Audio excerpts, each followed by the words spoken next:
সোয়াবিনের ভর্তা বানানোর জন্য আমি সোয়াবিন নেব, ক্যাপসিকাম, রসুন, আদা, পেঁয়াজ কুচি আর লঙ্কা। চলুন সোয়াবিনের ভর্তা তৈরি করি। প্রথমে সোয়াবিনটাকে আমি সেদ্ধ করে নেব। প্রথমে কড়াইতে তেল দিয়ে আমি ক্যাপসিকামগুলো দিয়ে দেব, তারপর একে একে পেঁয়াজ কুচি,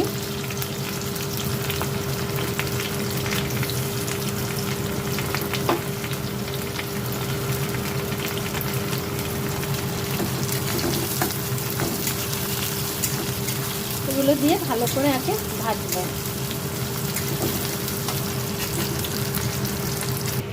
এরপর আমি মিক্সার গ্রাইন্ডারে দিয়ে দেব আদা, রসুন আর লঙ্কা। এটাকে আমি ভালো করে পেস্ট করে নেব। একটু সামান্য নুন আর একটু হলুদ গুঁড়ো দিয়ে দেব।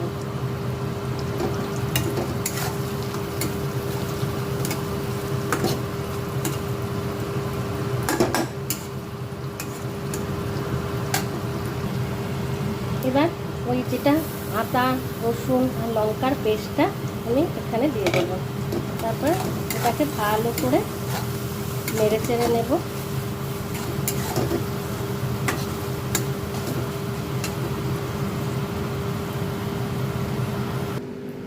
এবার সোয়াবিন সেদ্ধ হয়ে গেছে, এখন গরম গরম আছে। একটু ঠান্ডা হয়ে গেলে আমরা মিক্সিতে পেস্ট করে নেব। জাস্ট পেস্ট বলা ভুল, একটু জাস্ট গ্রাইন্ড করে নেব।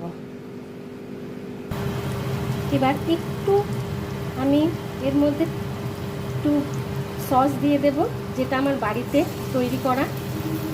এর মধ্যে একটু দিয়ে দেব।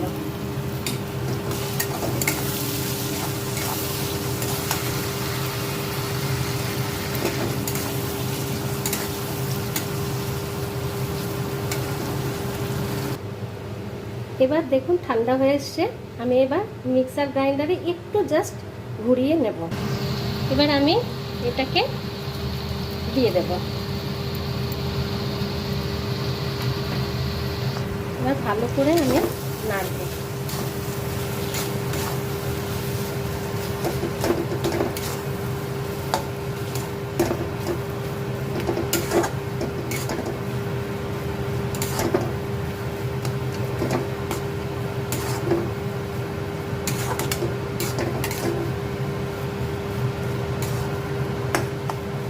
এবার আমি সামান্য পরিমাণ একটু নুন দেব।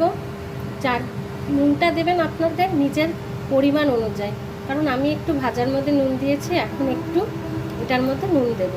নুন আর মিষ্টিটা দিতেও পারেন, নাও দিতে পারেন। মিষ্টিটা আমরা স্বাদ অনুযায়ী খাই, মিষ্টিটা কোনো বাধ্যকতা নেই, না দিতেও পারেন, নাও দিতে পারেন। আমি দিয়ে দিয়েছি সামান্য একটু নুন আর একটু সামান্য কালারের জন্য একটু লঙ্কার গুঁড়ো দেব।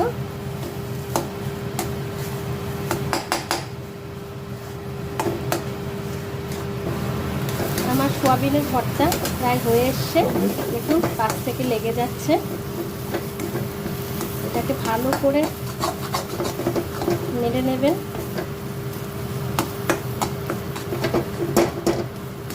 আমার সোয়াবিনের ভর্তা রেডি হয়ে গেছে। আপনারা রুটির সাথেও খেতে পারেন, বাচ্চারা